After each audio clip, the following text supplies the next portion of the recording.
টানা 2 মাস বছর 14 দলিত নাবালিকাকে গণধর্ষণ, অ্যাসিড দিয়ে পুড়িয়ে দেওয়া হলো শরীরের চামড়া। অন্যদিকে রাজ্যে ট্রেনের ঘটনায় ফের তরুণীর ভিডিও ভাইরাল হতেই ছড়িয়ে পড়েছে উত্তাপ। রাজ্যের ঘটনায় মুখ খুললেও বিজেপি শাসিত রাজ্যের নৃশংস ঘটনায় মুখে কুলুপ রাজ্য বিজেপির। টানা 2 মাস বছর 14 দলিত নাবালিকাকে গণধর্ষণ, অ্যাসিড দিয়ে পুড়িয়ে দেওয়া হলো চামড়া, লেখা হলো ওম ট্যাটু। টানা 2 মাস ধরে বছর 14 দলিত নাবালিকাকে গণধর্ষণ, বিস্ফোরক অভিযোগ উত্তরপ্রদেশের মোরাদাবাদে। এই নৃশংস অত্যাচারের ঘটনায় অভিযুক্ত 4 জন, এদের মধ্যে একজনকে গ্রেপ্তার করা সম্ভব হলেও বাকি 3 জন পলাতক।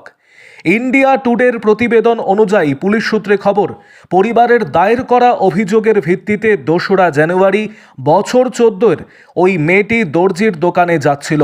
সেই পথেই তাকে অপহরণ করা হয়, মাদকজাত দ্রব্যের মাধ্যমে অজ্ঞান করে একটি ঘরে আটকে রাখে। এরপর টানা 2 মাস ধরে একাধিকবার গণধর্ষণ চালানো হয় বলে অভিযোগ। এখানেই শেষ নয়, অভিযুক্তরা অ্যাসিড দিয়ে কিশোরীর চামড়া পুড়িয়ে ওম ট্যাটু লিখে দিয়েছে, জোর করে খাওয়ানো হয়েছে মাংস, সঙ্গে এইভাবেই চলেছে নির্মম অত্যাচার। এমনই জানিয়েছেন ভগতপুর থানার এসএইচও সঞ্জয় কুমার পাঞ্চাল। টানা 2 মাস ধরে এই অত্যাচার চলতে থাকে। তারপর কোনোভাবে 2রা মার্চ প্রাণ বাঁচিয়ে বাড়ি ফেরে ওই নাবালিকা। মেয়ে বাড়ি ফিরতেই পরিবার থানায় গিয়ে অভিযোগ দায়ের করে। ভারতীয় ন্যায় সংহিতা, শিশুদের যৌন অপরাধ থেকে সুরক্ষা আইন, পক্সো এবং SC/ST আইনের অধীনে 4 জনের বিরুদ্ধে মামলা দায়ের করা হয়েছে।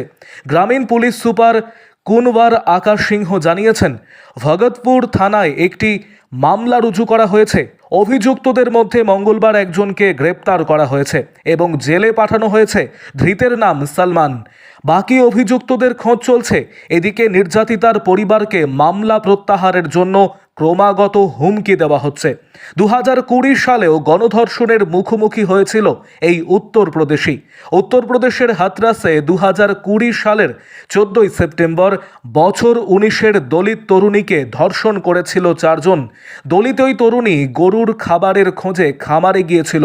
এরপর উচ্চবর্ণের 4 জন তাকে গণধর্ষণ করে একটি মাঠে ফেলে পালিয়ে যায়। কাঁধ এবং গোপনাঙ্গে গুরুতর ক্ষত অবস্থায় নির্যাতিতাকে সংজ্ঞাহীন অবস্থায় উদ্ধার করে তার পরিবার। এরপর 11 দিন চিকিৎসাধীন থাকার পর দিল্লির সফরগঞ্জ হাসপাতালে মৃত্যু হয়েছিল ওই মেয়েটির। এখানেই শেষ হয়নি ভয়াবহ ঘটনাটি। নির্যাতিতা ওই তরুণীর দেহ অ্যাম্বুলেন্সে করে তার গ্রামে নিয়ে যাওয়া হয়। পরিবারের হাতে তুলে না দিয়ে রাতের অন্ধকারে পুড়িয়ে দেওয়া হয় নির্যাতিতার তরুণীর দেহ। এরপর তোলপাড় শুরু হয় সারা দেশে।